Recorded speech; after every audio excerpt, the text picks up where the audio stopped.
Cash flow from operating activities. आपने सबसे पहले आइटम करी थी net profit before tax and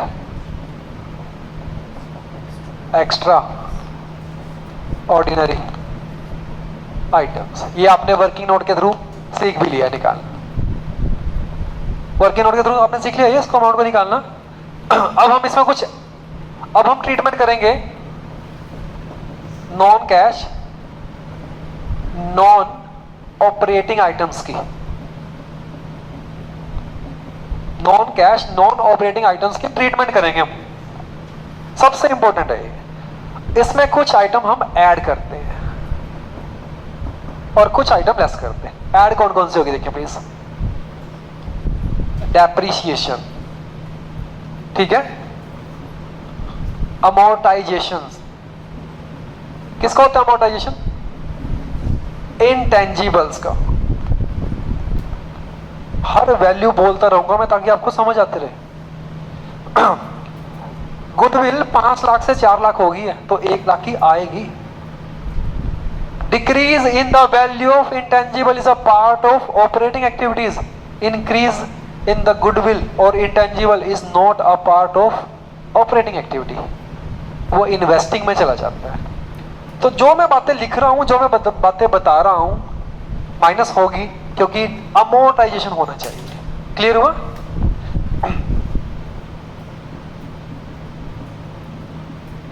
interest paid format के हिसाब से लिखा हुआ है। Interest paid on debenture, short term loans, long term loans. मैं एक ही बार लिख रहा हूं यार, किसी भी चीज के ऊपर इंटरेस्ट हो। इंटरेस्ट पेड हम यहां पर ऐड करते हैं। Interest paid on cash credit हो सकता है, बैंक ओवरड्राफ्ट हो सकता है, शॉर्ट टर्म बोरोइंग्स हो सकता है, लॉन्ग टर्म बोरोइंग्स हो सकता है, डिबेंचर्स आ जाते हैं, शॉर्ट टर्म लोन्स आ जाते हैं। बट मैंने डायरेक्टली लिख दिया इंटरेस्ट पेड। ये लो, ऑन बोरोइंग्स, बैंक ओवरड्राफ्ट, ठीक है। बोरोइंग्स शॉर्ट टर्म हो सकती है, long term. Cash credit, clear हुआ? Loss on sale of fixed assets, ये भी ऐड होगा। Loss on sale of fixed assets, ठीक है। Increase in provisions, increase in provisions, provision for doubtful debts हो सकता है आपके पास, ठीक है। वो इंक्रीज इन प्रोविजंस। आप लोग एक चीज देख रहे हो कि मैं जितने भी आइटम ऐड कर रहा हूं सारे ही एक तरह के लॉसेस या एक्सपेंसेस हैं, ठीक है। Discount on issue of shares, under writing commission,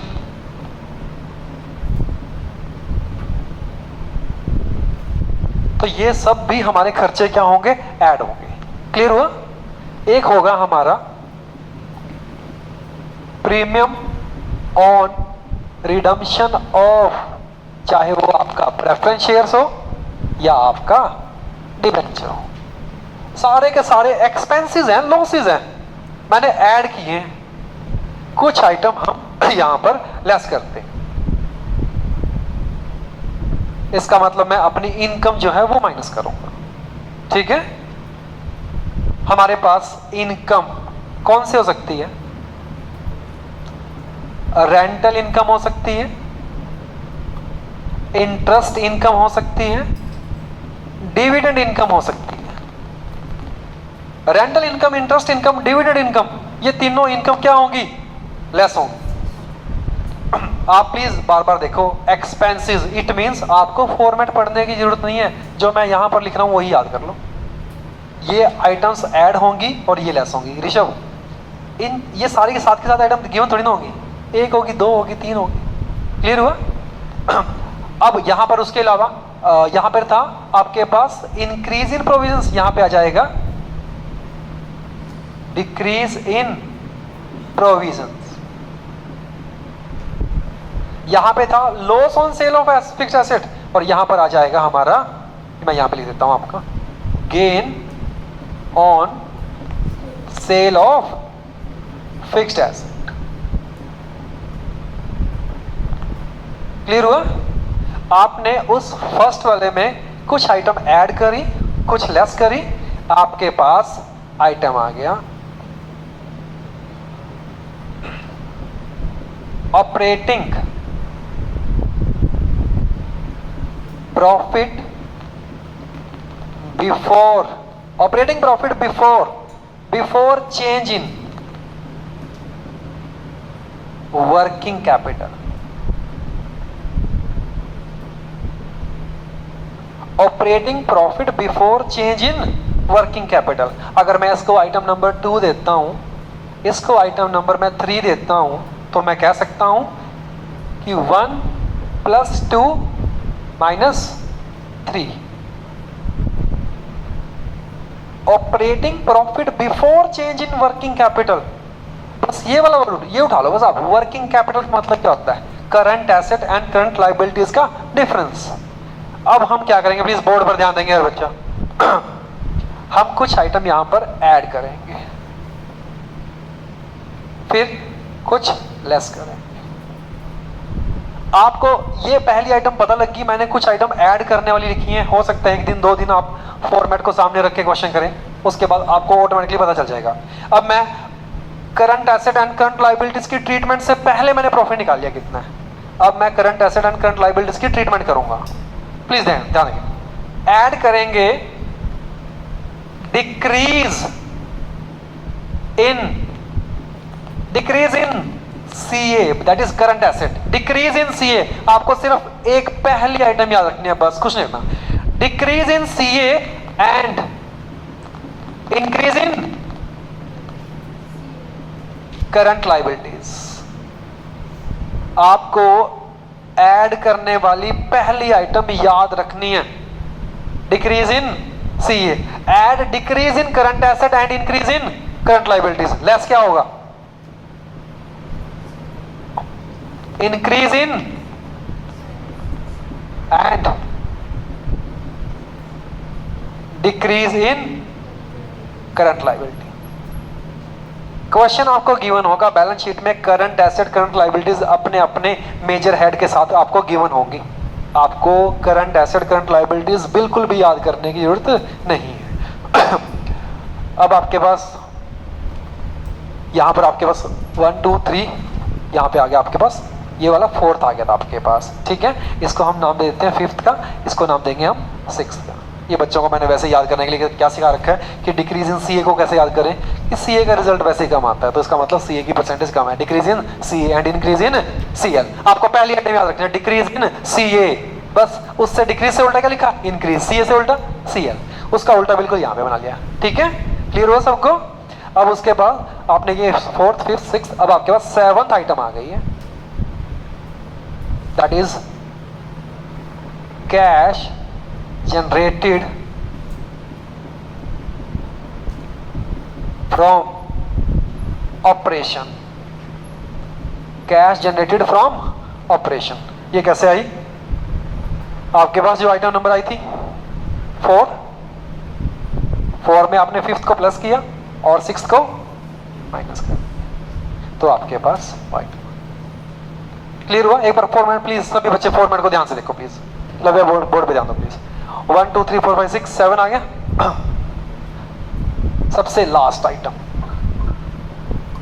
less कर देंगे इनकम टैक्स, और यहां पे लिखेंगे नेट ऑफ रिफंड।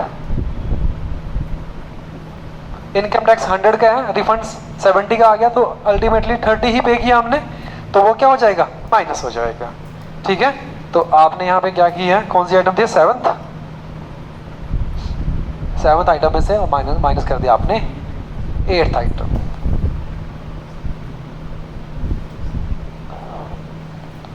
आपका जो यहां पर आंसर आएगा लास्ट में, जो आपके पास आएगा, ये माइनस करने के बाद cash generated from operation minus income tax net of refund, आपका आंसर आ गया कैश फ्लो फ्रॉम। अगर पॉजिटिव में है तो, अगर नेगेटिव में है तो यूज्ड इन ऑपरेटिंग एक्टिविटीज। ये आपका cash flow from operating activities का फॉर्मेट है, ठीक है। आपके फॉर्मेट में एक्स्ट्रा ऑर्डिनरी आइटम भी ऐड कर रखी हैं, एंड में प्लस माइनस कर रखी हैं, वो कभी नहीं आती। वो सिर्फ आपको सिखाने के लिए थी, 1 2 या 4 इलस्ट्रेशन आपको सिखाने के लिए थी कि आपको इन्वेंट्री का लॉस बाय फायर हो सकता है, उसका इंश्योरेंस क्लेम आ जाता है, ठीक है। क्लियर हुआ, समझे? वो कभी आती भी नहीं। अगर आ भी गई तो आप क्या करेंगे, 70 का लॉस हुआ, 40 का क्लेम आ गया तो माइनस में अभी भी अमाउंट है तो उसको माइनस कर देंगे आप। आपको बुक में प्लस माइनस करके एक ही अमाउंट दे रखी होगी इन एक्स्ट्रा ऑर्डिनरी आइटम की ट्रीटमेंट। बट आज तक ये ही फॉर्मेट आता है। आपको क्या करना है, सिर्फ पहले में अभी तक जिन बच्चों को सीखना है वो सिर्फ ऐड और लेस वाली अमाउंट देखें please. Current asset and current liabilities तो आपको पता ही चल जाएंगे। क्लियर हुआ, सबको क्लियर हुआ? बोर्ड पर ध्यान देंगे प्लीज। करंट एसेट्स, ठीक है, नॉट कंसीडर्ड, ठीक है, अंडर या इन operating activities.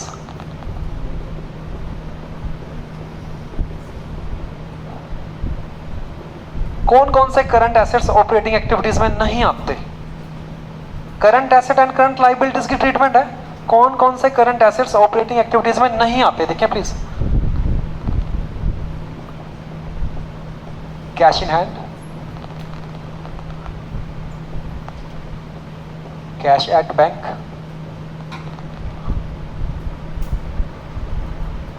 Short term deposit,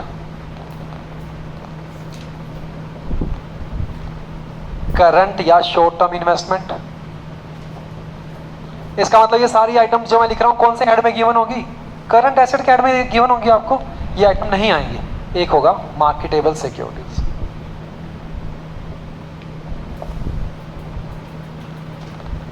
इन 5 आइटम्स को बिल्कुल भी हम करंट एसेट्स में गिवन है तो ऑपरेटिंग एक्टिविटीज बनाते हुए इनको हम बिल्कुल भी कंसीडर नहीं करेंगे, क्योंकि इनको हम क्या बोलते हैं, 5 आइटम को cash and cash equivalents. Clear हुआ? और कौन सी नहीं आएगी? और कौन सा करंट एसेट नहीं आएगा? Short term loans and advances. Short term loans and advances बिल्कुल भी नहीं आएगा। क्यों नहीं आएगा? क्योंकि ये पार्ट है किसका? पार्ट ऑफ इन्वेस्टिंग एक्टिविटीज का, ठीक है। क्लियर हुआ सबको? करंट लायबिलिटीज में कौन सी आइटम नहीं आएंगी? एक ही नहीं आएगी, दैट इज बैंक ओवरड्राफ्ट। क्योंकि बैंक ओवरड्राफ्ट किसका हिस्सा होता है?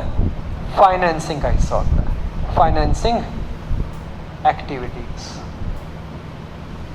अब मैंने आपको ऑपरेटिंग एक्टिविटीज में कौन सी आइटम आती हैं वो भी बता दिया, कौन सी नहीं आती हैं वो भी बता दिया, ताकि आपको थोड़ा सा ऑपरेटिंग पे फोकस रहे, आपको क्लियर हो जाए कि ऑपरेटिंग एक्टिविटीज है क्या। जैसे कल आपको देखने में फॉर्मेट बड़ा अजीब सा लगा था, बट उसके क्वेश्चंस हो गए थे जब आपने प्रैक्टिस करे थे। ऐसे ही फॉर्मेट देखने में अजीब है लेकिन क्वेश्चन बहुत जल्दी हो जाएंगे उसके। फटाफट से नोट करेंगे प्लीज।